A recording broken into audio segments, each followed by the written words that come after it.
Предупредувачко писмо на првиот интегративец, завиено во суптилни закани, адресирано до претседателот на ВМРО-ДПМН, ама не и до премиерот. Али Ахмети се е страв дека секое нарушување на меѓуетничките односи би имало сериозни последици.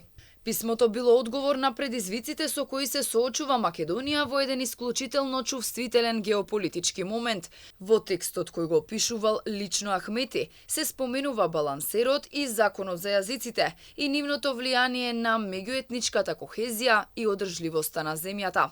Тој обвини дека последните одлуки на Уставниот суд веројатно биле само извршување на програмата на ВМРО-ДПМН, за, како што рече, укинување на клучните механизми за заштита на заедниците. Секое ново нарушување на меѓуетничките односи би имало сериозни последици за внатрешната кохезија и предвидливост.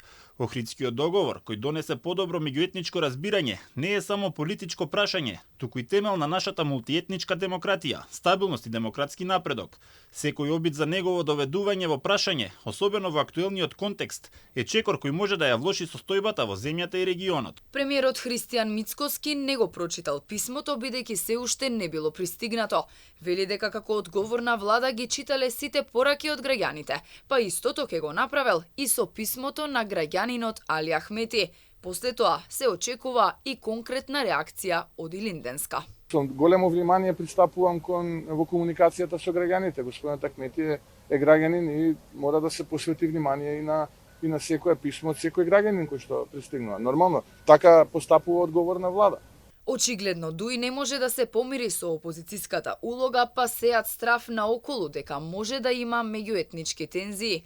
Пред да го испрати писмото до Мицкоски, Ахмети се пожали и кај председателите и премиерите на Косово и Албанија, кај шефицата на Европската комисија фон дер Лајен, германскиот канцелар Шолц, францускиот председател Макрон и државниот секретар на САД Блинкен, дека биле загрозени историските достигнувања на албанците во Македонија. Жалби и поплаки од Ахмети слушнал и амбасадорот на ОПСЕ Килијан Вал, со кого се сретнал изутрината.